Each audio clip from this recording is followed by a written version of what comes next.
अस्सलाम वालेकुम, खुशामदीद एक दफ़ा फिर K21 न्यूज़ पे ट्रांसमिशन बजट की बात के साथ हाजिर खिदमत है। मेरा नाम मोहम्मद यासिर है और मेरे हमरा तशरीफ़ रखते हैं जनाब। मैं हूं मोहम्मद ज़फ़ीर। तो जनाब गुज़िश्ता रोज़ ये सिलसिला जो बजट का है वो शुरू हो चुका है, बाकायदा इसके ऊपर गुफ्तगू शनीद हो रही है और इसका जायज़ा लिया जा रहा है। जो गुज़िश्ता साल की माली साल की जायज़ा रिपोर्ट पेश की गई है उसके हवाले से कल हमने मुख्तसरन गुफ्तगू की थी। आज यकीनन इसके ऊपर तफसीली गुफ्तगू होगी और साथ ही जो बजट आज पेश किया जाना है उसके हवाले से बात की जाएगी। जी बिल्कुल यासिर, बिल्कुल ठीक आपने, लेकिन एक चीज़ जो बड़ी कॉमन रही पिछले बजट में, 4 अहम जो टारगेट्स है यासिर वो अचीव हुए हैं और ग्रोथ जो है वो हमें ऊपर जाते हुए नजर आई। इंडिकेटर्स पॉजिटिव थे। वजह क्या बनी कि इस हुकूमत को, इस रजीम को चेंज करना पड़ा और जो हमारी बिजनेस कम्युनिटी थी और पूरा मुल्क का जो माशी सिस्टम है वो बैठ गया। और इस वक्त जो कि कुछ ही देर के बाद बजट पेश किया जाएगा और उसके बाद हमारे पास ऑफिशियल नंबर्स भी आ जाएंगे। लेकिन इस वक्त अगर देखें तो अवामी जो रद्द-ए-अमल है यासिर, बहुत ज़्यादा लोग परेशान हैं। और अब आपको 2 दिन पहले याद होगा कि मिफ्ताह इस्माइल साहब जब प्रेस कॉन्फ्रेंस कर रहे थे तो उसी वक्त लोगों ने पेट्रोल पंप पे लाइनें लगा दी।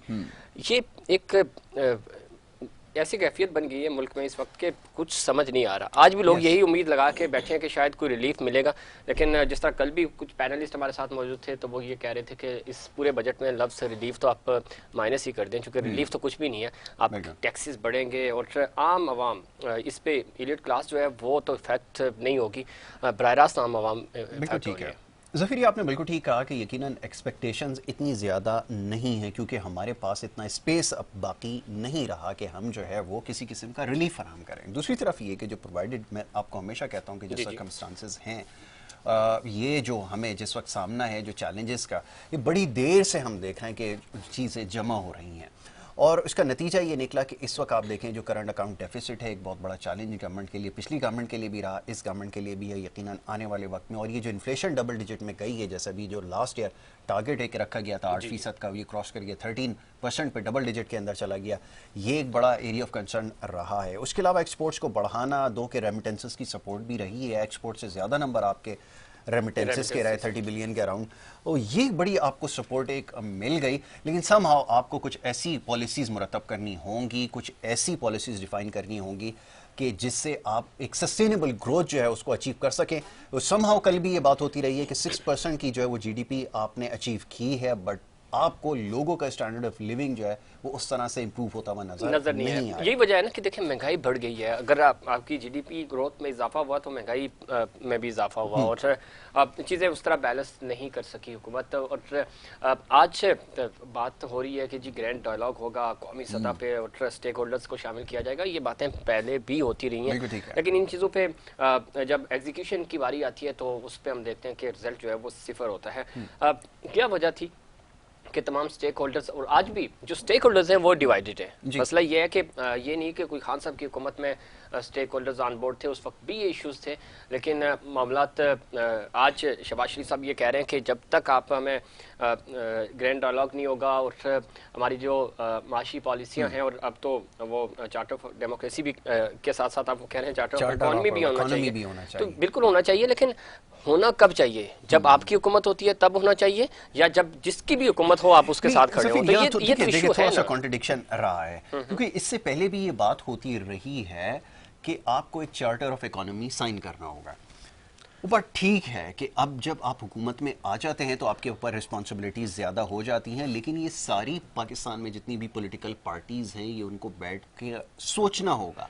पहले भी ये बात होती रही है, लेकिन आपको पता है कि जो डिफरेंसेस रहे हैं। बात में ऐड कर दूं, 4 साल पहले आर्मी चीफ यही बाजवा साहब थे, इनके पास बिजनेस कम्युनिटी गई। हमारे बहुत सारे पैनलिस्ट में से लोग हैं जो कराची में भी और पिंडी में भी मिले और सब ने ये कहा कि जी अब इस हुकूमत को सपोर्ट करना है। कराची का एक बड़ा नाम ज़ाहिर वो कराची कम्युनिटी को लीड कर रहे थे, बाकी पंजाब KP से और बलूचिस्तान से, इवन गिलगित बल्चिस्तान और कश्मीर के जो चैम्बर्स हैं और वहाँ के जो बिजनेस कम्युनिटी है सब लोग आए, चीफ साहब से मिले। उन्होंने कहा कि ये होना चाहिए चाहिए, वसीतर मफाद में खान साहब को सपोर्ट करें और साथ खड़े।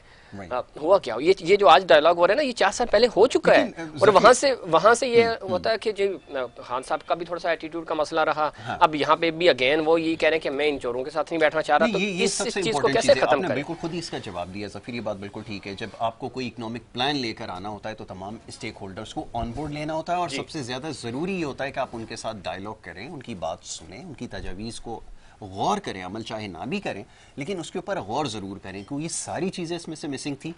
और जो कंटिन्यूटी के लिए जो चीजें रिक्वायर्ड थी, जिसके ऊपर हम बहुत देर से बात कर रहे हैं, अगर आप उसके ऊपर काम करते, सिंसियर एफर्ट अगर कोई होती, तो यकीनन सिचुएशन इतनी क्रिटिकल नहीं होती। बहरहाल इसके ऊपर आज बात करनी है, क्योंकि आज मौका है, बजट के मौके पे खुलकर इन तमाम मामलात पर गुफ्तगू होगी, और ख़ास तौर पे यहाँ पर हाईलाइट करना होगा जो टारगेट्स हमने मीट किए हैं उनकी क्या वजूहात हैं। कल भी इसके ऊपर हमने जो है मुख्तसरन बात की है, और जैसे मैंने अभी कहा कुछ देर पहले, और जो एस्टिमेटेड टारगेट थे जो जिनको अचीव नहीं कर सके उसकी क्या वजूहात हैं, आज इसके ऊपर ज़रा डिटेल डिस्कशन हो जाएगी, और साथ साथ जो फिगर्स हमारे पास आ रहे हैं वो भी आपके साथ शेयर करेंगे। बिल्कुल यासिर, बहुत ज़रूरी है। और अब चूंकि हमारे साथ पैनलिस्ट भी मौजूद हैं, तो यासिर मैं चाहूँगा कि आप पैनलिस्ट की तरफ बढ़ें। बिल्कुल जी, हमारे साथ आज हमारे जो गेस्ट हैं वो हमें ज्वाइन कर चुके हैं, और ये सिलसिला हमारी, क्योंकि ये एक मैराथन ट्रांसमिशन है और अब से लेके जो है वो रात गई ये जारी रहेगी। कोशिश करेंगे कि मुख्तलिफ मामलात के ऊपर इसमें बात की जाए। इस वक्त पहले जो हमारे साथ पैनलिस्ट यहाँ पर मौजूद हैं, जनाब मोहम्मद फ़ारूक अफजल साहब, जाना पहचाना नाम है बिज़नेस कम्युनिटी का, मईशत के हवाले से बात करते हैं और बड़ी खूब गुफ्तगू करते हैं, मामलात को समझते भी हैं, और मौका मिलता है हमें उनसे हमेशा बात करने का, मामलात को समझने का। फ़ारूक अफजल साहब को खुशामदीद कहूँगा। Thank you so very much Farooq भाई फॉर बीइंग विद अस। उनके हमरा तशरीफ़ रखते हैं नुमान अब्दुल मजीद साहब, इकोनॉमिस्ट हैं, और मुख्तलिफ प्रोग्राम्स में आप उन्हें देखते हैं। आज तो ख़ासा मसरूफ़ दिन उनका गुजरा है और आगे भी रहेगा यकीनन, लेकिन हमारे साथ आज स्टूडियोज़ में इस वक्त मौजूद हैं। नुमान को मैं वेलकम करूँगा। Numan, thank you so very much, बहुत शुक्रिया प्रोग्राम में वक्त देने के लिए। और फ़ारूक भाई, गुफ्तगू का आगाज़ आपसे किए लेते हैं। ये बजट के हवाले से वही पुरानी एक्सपेक्टेशंस हैं, वही सारे मामलात हैं, कोई बहुत बड़ा चेंज जिसको हम समझते हैं रेवेन्यू साइड के ऊपर हो, एक्सपोर्ट्स के हवाले से, वही जो है वो कहते हैं ना हुवरिंग अराउंड 20 to 25 बिलियन या 26 बिलियन, इससे आगे की हमारी शायद सोच नहीं है। तो ये ज़रा बात हो जाए इस हवाले से कि क्या चेंज नज़र आ रहा है, और वो जो मैसिव चेंज जिसकी हम बात करते हैं, क्या एक्सपेक्ट किया जा सकता है कि वो हमें नज़र आए, कोई ऐसी पॉलिटिकल गवर्नमेंट हो जो ये ऐसा प्लान लेकर आए कि हम उन टारगेट को अचीव कर सकें, और ये जो सस्टेनेबल इकोनॉमी की बात होती है, वो जो इकोनॉमिक ग्रोथ की बात होती है, अचीव कर सकें। इसका ज़रा जवाब दीजिए। जी, बिस्मिल्लाहिर्रहमानिर्रहीम। असल में यासिर भाई, इस हमारे मुल्क के साथ जो सबसे बड़ा जो अलमिया रहा ना, वो सबसे बड़ा अलमिया ये रहा कि हमें कभी भी एक विजनरी और एक ऑनेस्ट लीडरशिप कभी नहीं मिली। बिल्कुल ठीक है। अच्छा, अब हमारे यहाँ घोड़े की नाल लगी हुई है कानों पे, और वो इधर का पता नहीं उधर का पता नहीं है, और हम जो भी टारगेट जब भी सेट करते हैं अपने, और जब भी हम उसको देखते हैं, हम अपनी ग्राउंड रियलिटी को नहीं देखते। हम उसके अलावा फिर जो दूसरे लोग, हम उनसे सीखते भी नहीं है कि साथ वाले मुल्क ने अगर तरक्की की है, मिसाल के तौर पर अगर बांग्लादेश का आप देखें कि बांग्लादेश जो है वो कैसा था और आज कैसा है, ठीक है, तो उनकी तरक्की का ऐसा क्या राज है, उन्होंने क्या किया। जब वो बजट पेश करते हैं तो ऐसी क्या चीजें वो लाते हैं कि जिससे उनके जो अवामी जो मसाइल हैं उसको हल भी कर रहे हैं और आगे बढ़ भी रहे हैं वो, ठीक है। इंडिया क्या कर रहा है, या साथ में वो दूसरे ममालिक एडवांस जो कंट्रीज हैं वो जब बजट लाते हैं तो क्या करते हैं, ये एक स्टडी होती है। हमारे अनफॉर्चुनेटली क्या होता है कि हम कट पेस्ट करके अपनी इकोनॉमी जो भी बजट बनाते हैं ना, उसको आगे लेके चलते हैं। हमारी जो ब्यूरोक्रेसी है वो बजट बना के देती है, ठीक है, या IMF का इनपुट होता है उसके अंदर। जो भी एक सियासी लीडरशिप आती है उनको कुछ पता नहीं होता कि करना क्या है, चाहे वो मिफ्ता साहब हो, तो चाहे वो डॉक्टर कोई भी आ जाए बीच में, व्हाटएवर, यू नो, क्योंकि वो चलते हैं एक सर्टन इंडिकेशंस के हिसाब से चलते हैं वो, ठीक है। अच्छा, अब जो आप समझते हैं कि जी कि बहुत कोई ऐसा, इवन जब इमरान खान साहब का बजट भी आता था, हमने आपके साथ बैठ के नशिस्त भी की, 2-3 घंटे बैठे हम लोग, और नॉर्मल बात भी होती थी। उस जमाने में भी देखिए हम तनकीद भी करते थे कि यार इसमें ये चीज नहीं है, वो चीज नहीं है। जो चीज सही को सही कहना और गलत को गलत कहना ही सबसे बड़ी चीज होती है, ठीक है ना। हम ये कोई नहीं है कि जानबूझ के नहीं जी PTI की अगर गलतियां नहीं की तो हम उसको गिनवाए ना, ऐसा नहीं है, ठीक है। इसी तरह अगर आप देखें तो इस गवर्नमेंट में अगर आप समझते हैं कि जी ये कोई बहुत बड़ा चेंज लेकर आएंगे बजट में, दैट्स नॉट पॉसिबल। चेंज तो खैर नजर आ भी नहीं रहा। फारूक भाई बिल्कुल ठीक कह रहे हैं आप।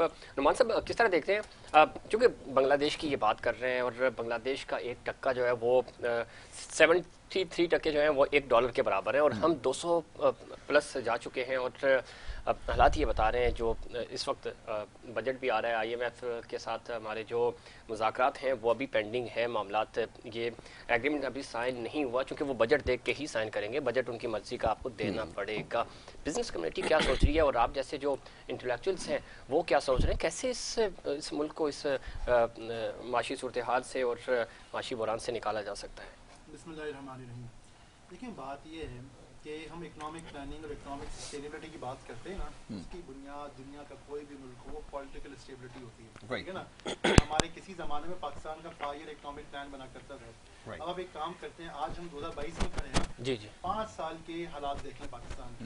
5 साल में पाकिस्तान में 5 प्राइम मिनिस्टर तब्दील हुए हैं, ठीक, 7 फाइनेंस मिनिस्टर तब्दील हुए हैं और तकरीबन 1 दर्जन गालिबन फाइनेंस सेक्रेटरीज तब्दील हुए हैं। सही है ना, बिल्कुल ठीक है। सूरत हाल में कौन ये तो हो गए पिछले 5 साल की सूरत हाल। अब मजीद 2 साल की सूरत हाल देख लेते हैं। 2022 और 23 में पाकिस्तान में 4 गवर्नमेंट्स आएंगी। एक खान साहब की जो चली गई, एक जो मौजूदा गवर्नमेंट है, एक इंटरिम और एक इलेक्शन के बाद जो गवर्नमेंट आएगी, ठीक है ना। 4 गवर्नमेंट्स इन 2 सालों में आनी है। इन्हें 5 जो पिछले 5 सालों में आ चुकी और 4 जो इन 2 सालों में आनी है। अब पहली चीज़ तो मुझे ये बताइए कि जिस मुल्क में इकोनॉमिक स्टेबिलिटी के, पॉलिटिकल स्टेबिलिटी के ये हालात हों, जो बंदे आप एक कुर्सी पे बैठे हुए उसको यही नहीं पता कि मैं 3 महीने के लिए हूँ, 6 महीने के लिए हूँ, साल के लिए हूँ, 1.5 साल के लिए हूँ, तो वो 5 साल का इकोनॉमिक प्लान क्या बनाएंगे और क्या इम्प्लीमेंट करेंगे। ये तो हो गई एक बात, ठीक है ना जी। अब आते हैं दूसरा, इसका सोल्यूशन क्या है, ये तो था। लेकिन सोल्यूशन ये है कि हमारी बुनियादी वजूहत कहते हैं ना कि हम दो चीज़ों की तरफ मैं इशारा करना चाहूँगा। एक तो हम बात कर रहे हैं IMF के हवाले से।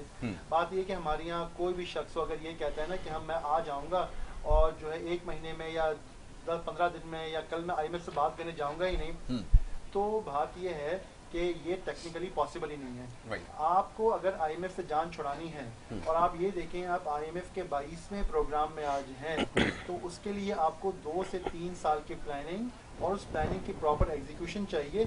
वो आप करें, आप इजीली जो है 3 साल में IMF के से निकल जाएंगे। ठीक है, हो गई दूसरी बात।